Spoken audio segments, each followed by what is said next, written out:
there's been a lot of players that have floated between Chelsea and Arsenal throughout the years. Of course, there's a few that come to mind instantly. But I wanted to know, which ones do you think are maybe not even the best, just the most interesting players that have played for both Chelsea and Arsenal?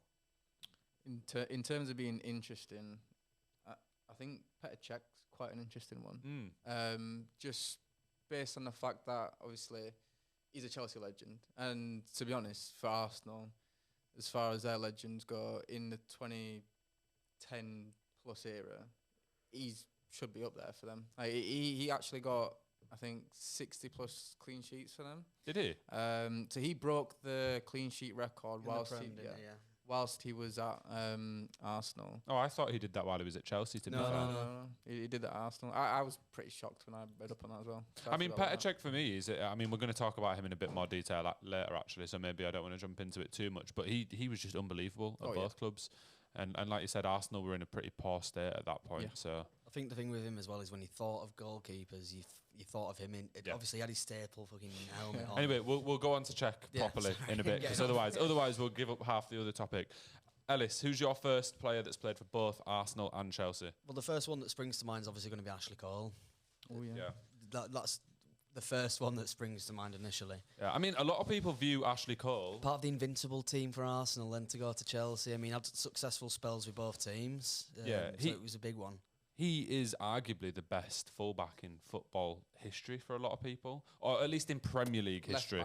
Left back, I'd say, yeah. Maybe not fullback, but is there an argument for... Can you think of any fullbacks who have done better during the time in the Premier League than Ashley Cole? Evra's the only one that really stands out. If you want to say do well in terms of what you've won, then obviously you've got to think about Gary Neville. But if you look at them as actual players... I've had enough of Gary Neville.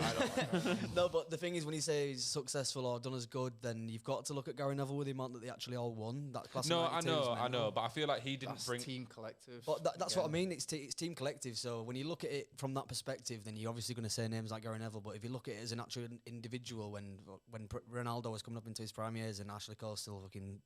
pocketed him, you got as an actual player, you're obviously going to say he's the better fullback, but it's just there's a subjective way to look at it, I guess, isn't there? No, I know what you mean, but I think on this list of players that played at Arsenal and Chelsea, it's very easy to say that that Ashley Cole is probably the number one that most people would think of. It's a shame we don't have an Arsenal fan here because they all bottled it, but I think we can see why now, can't we? Yeah, we can see why. But Ashley Cole is hated unanimously by Arsenal fans. Yeah. And Cheryl Cole fans.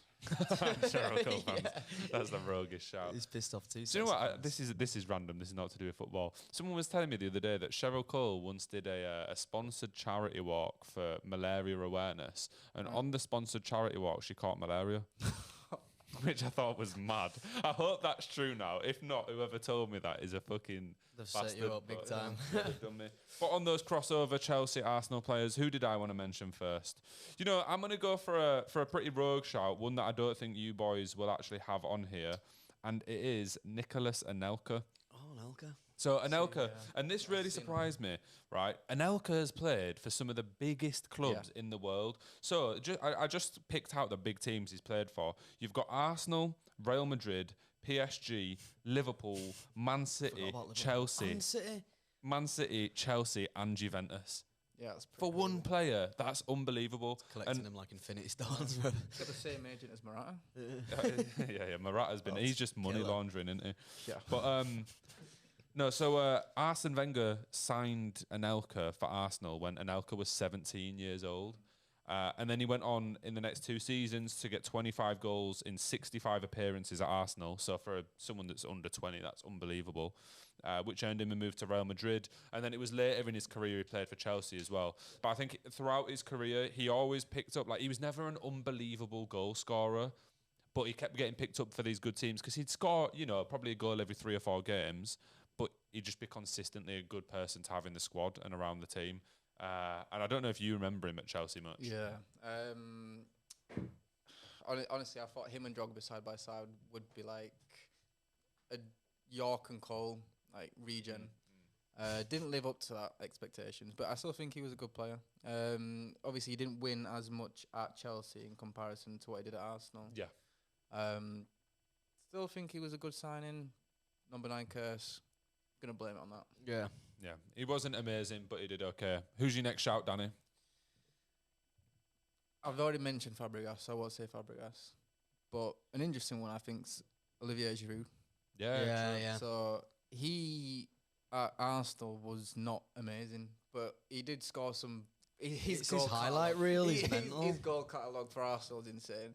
But yeah, aside from that, he should have scored so many more goals for Arsenal. Like I think there was the season where Özil he was on track to like breaking the assist record, and then Giroud just kept flopping and flopping and Just flopping. missing. Yeah. No.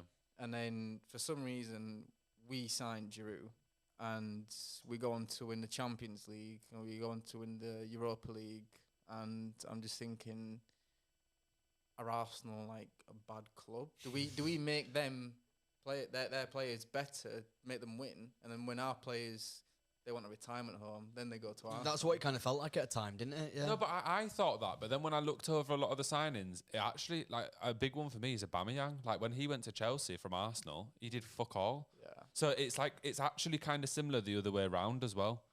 Because him for Arsenal was unbelievable, and at Chelsea he Yeah. did. I feel like there's more examples from the flips on the Yeah, flip Yeah, side. there is. it's on a smaller scale. But Yeah. I think a lot of them aren't as big a names as, say, Aubameyang was. Like, you would say maybe David Luiz, but he did all right at Arsenal. Cech did pretty good at Arsenal. Willian, he wasn't unbelievable, but he wasn't horribly bad. You got something I to say? think as long as they didn't win a major trophy, I can call them a flop. Okay. No. There's no Premier Leagues. There's no.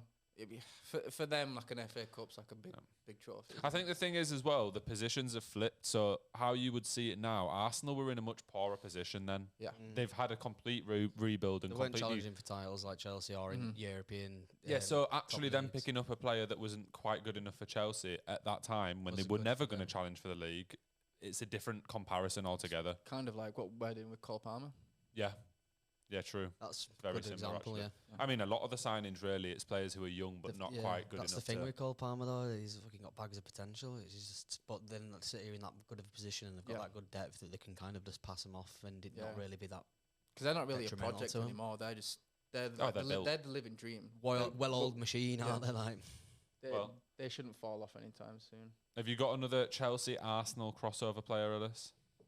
to be honest, as I said, I misinterpreted when you put it into our chat. But I think one. If not, I've got a big one. I'll pass it over to you then, mate. All right. Well, you mentioned him a little bit, Danny, but I want to talk about him properly, and that's Cesc Fàbregas. Because I think I've spoke about him before, maybe not even on this show, I think on like the normal pod, but I think Fàbregas is, I know everyone knows he's good, but in a weird way, I think he's one of the most underrated midfielders in like Premier League history, because everyone, when you say who's the best centre mid, you go Keane, Scholes, Lampard, Gerrard, you know, but no one ever mentions Fàbregas, and I think he should be in the conversation. And I got a few stats to back it up. So Fàbregas won 2 Premier Leagues, 1 Football League Cup, 2 FA Cups, a La Liga, a Copa del Rey. When he was at Arsenal, and this is when he was really young as well, he won the World Cup and he won the Euros. And then when he was at Barcelona, he won another Euros. So he's literally won everything there is to win. He won the Champions League at Chelsea. I don't know if he won the Europa League as well. That would have been the following year. But World Cup, 2 Euros, Premier Leagues. He's literally done everything in England and Spain. He was consistently in the starting 11. He never dropped off right until the end of his career, at which point he went to Monaco, I think it was, and continued playing there. And then also, he's got the second most assists in Premier League history with 111. And that's he's second. To say that's the case, then I think for you to say that he's underrated is spot on, because Because would you have ever thought of him in the best centre mids the conversation? thing is, when you look back as well on centre mid, there's quite a lot of the people who pop up in conversations. Obviously, the ones that could pick a pass, but you look at the big hard ones as well. Like you said, you mentioned Keane, you mentioned your Vieiras, and you mentioned your people that could get stuck in the middle of the park.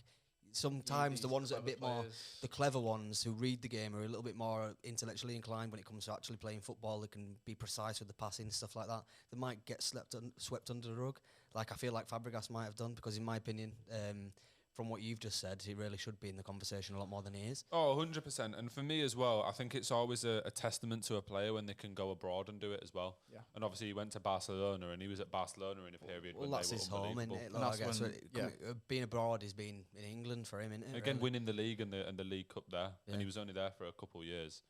Yeah, when he went to Barcelona as well, that's when they had Xavi, Iniesta, Busquets. So he was never really going to be a starting centre mid in that based on that trio. He came in as like the false nine, and I remember seeing a tweet where somebody called him out saying he barely played any games for Barcelona. What did you actually win? And he replied saying he pulled up the stats and he said I started 120 out of 140 games. Yeah. Like he was pivotal to their success as well. Obviously you've got Messi. I think he came in as a false nine when Fàbregas left, as opposed to starting off as the centre forward.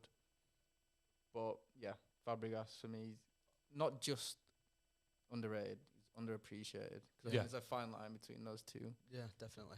Yeah, maybe if people think about it, they'll know how good he is. Just But I don't think people know just how much he won. And the fact like the second most assists, and he had far less appearances than Giggs, who was top. Yeah. So I think that he's a big shout for me. I'd maybe put him in the top 3 of centre mids all time in the Premier League. That's a big shout. Yeah. Because I think we'll do a debate on that at some point anyway. It'd be hard to argue with if you pulled up stats like that, really, wouldn't it? Yeah. No. But that was my last one. Did you have any more, Danny? Any other crossover players? I had some stuff on Cole, but we've already spoke about him. Sure. So I had William Gallas, but he's not really an exciting player to talk about. But I mean, he did win obviously a lot more at us. I thought he'd done better at Arsenal than he did at Chelsea in terms of trophies. I think he won the FA Cup more whilst he was at Arsenal, but prior to that, he won the Premier League with Chelsea. Okay. So again, I'm still saying the major trophy is much bigger than that one. Yeah, I'd agree with that.